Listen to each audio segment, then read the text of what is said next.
Nashville has a very rich art scene, but it wouldn't be possible without individuals in the community who are passionate about bringing creativity to the Music City. And today, we have one of those people here with us, Executive Director of the Metro Arts Commission, Jennifer Cole.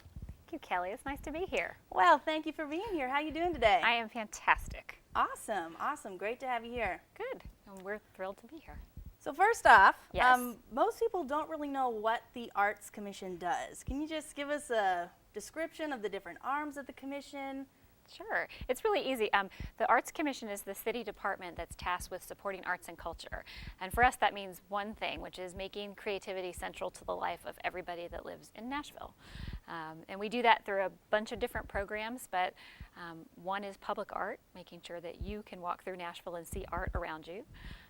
One is making sure access to the arts, so people have access to the arts regardless of their background, their economic condition, etc.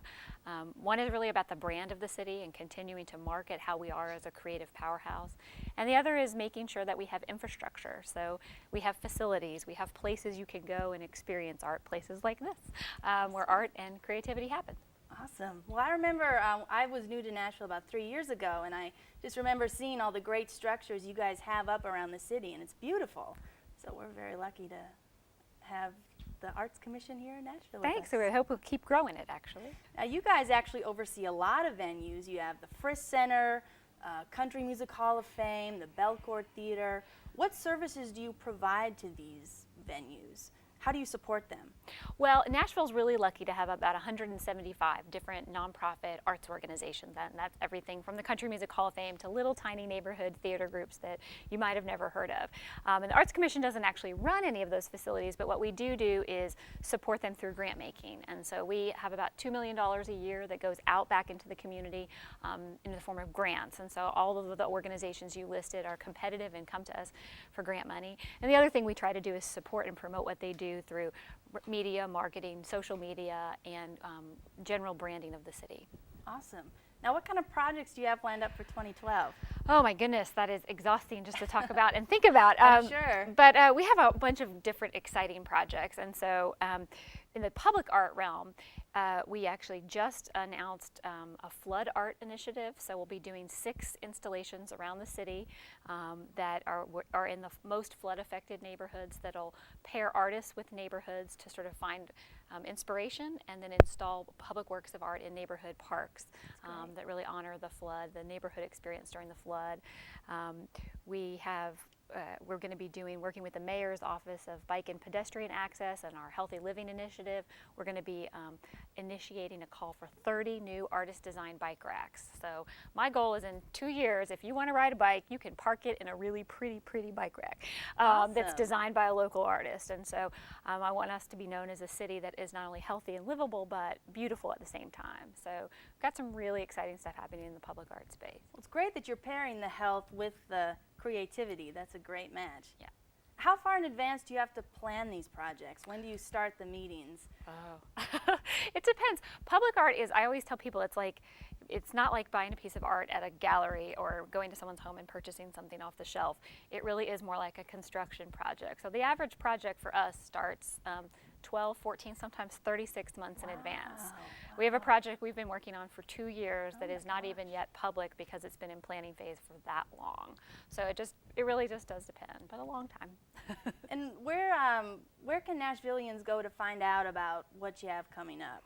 The easiest thing to do is to go to our website, which is artsnashville.org. You can sign up, you can follow us on Facebook and Twitter. But you can sign up for our monthly newsletter or we tweet daily, multiple times a day about our initiatives as well as on our Facebook page. So any of those mediums that work for you, sign up for our monthly newsletter, call us. Now, what can local artists do who want to have their artwork displayed throughout the city? Do you offer something for them? Yeah, there's lots of different ways for local artists to get involved. And so one is we offer something called the Artist Registry. So if you're a local artist and you don't have a gallery contract and are looking to get your work out there in some way, shape, or form, you can come online to our website and register, upload your portfolio, and it's a free accessible database where the general public can come in and search sculptor or search collage artist and find and connect themselves with work.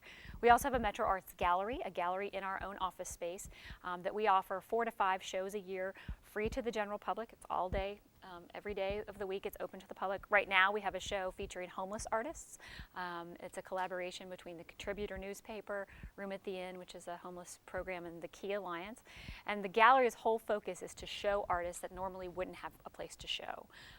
We'll do an upcoming student show. We're working with the Sister Cities show. So it's all about making sure that the art of artists who are kind of undiscovered and unknown get out there.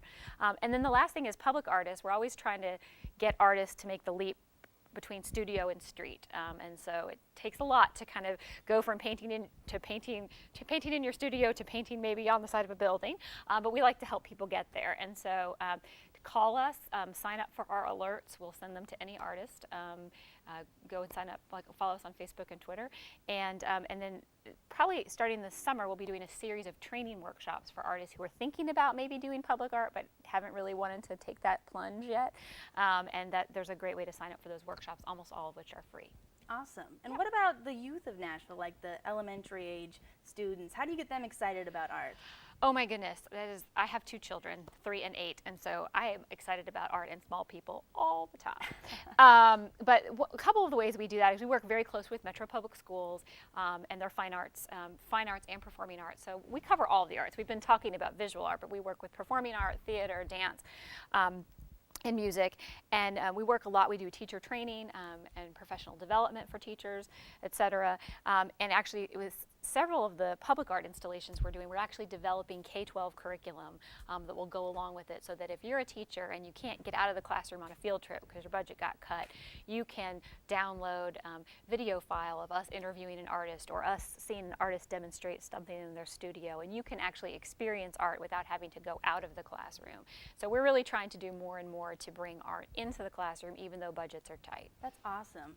You know, you definitely don't want to see art leave the No. schools. Art and crayons and things cannot leave. But at the same time, we hear all the time from teachers, you know, we want to go to a field trip, we want to go to a museum, we want to do this, but our budgets got cut. So we're really looking a lot at investigating video file and Vimeo and other things like that that allow artists to go directly to classrooms. So. And are you an artist in any way? Funny that you should say that. I am a poet, and Awesome. so that is my medium. That and cooking are the 2 things that I would consider an art form in my life. So what inspired you to pursue poetry, and what drives you to do that? I've always written. As a kid, I moved around a lot, and the only thing that kept me sane between my 7 elementary schools was writing, and it kind of. I wasn't always the new kid when I was writing, so you know that really kept me going, and I continued that through college and published a little bit, and then kind of became a mom. And I don't publish as much anymore, but I love to write, and cooking is my other medium. That's the one I can practice every single day. It's required. So what would you say is the biggest challenge of being the executive director of the Arts Commission? Not enough money to do all the awesome things that we could do. I mean, I think that's just the challenge of working in the public sector, is there's never enough money to do. I hear probably 17 amazing ideas a day that either artists or entrepreneurs come to do, and it's always about finding the resources. And so I think I spend a lot of my time putting awesome people together.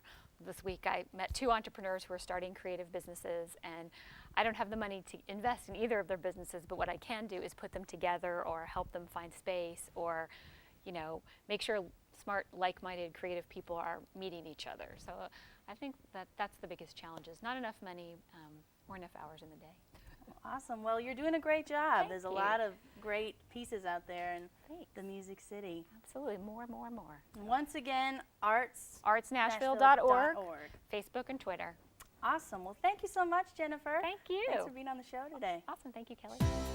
Next up, we're going to sit down with a man who's been on TV for 36 years. Stay tuned.